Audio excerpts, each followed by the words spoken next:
بیان کیا ان سے سعد بن ابراہیم نے، انہوں نے ابو سلمہ سے سنا اور انہوں نے ابو ہریرہ رضی اللہ عنہ سے کہ نبی کریم صلی اللہ علیہ وسلم نے فرمایا، بنی اسرائیل میں سے ایک شخص بیل پر سوار ہو کر جا رہا تھا کہ اس بیل نے اس کی طرف دیکھا اور اس سوار سے کہا کہ میں اس کے لیے نہیں پیدا ہوا ہوں، میری پیدائش تو کھیت جوتنے کے لیے ہوئی ہے۔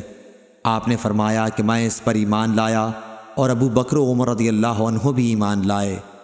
اور ایک دفعہ ایک بھیڑیے نے ایک بکری پکڑ لی تھی تو گڈریے نے اس کا پیچھا کیا۔ بھیڑیا بولا، آج تو اسے بچاتا ہے، جس دن مدینہ اجاڑ ہوگا درندے ہی درندے رہ جائیں گے، اس دن میرے سوا کون بکریوں کا چرانے والا ہوگا؟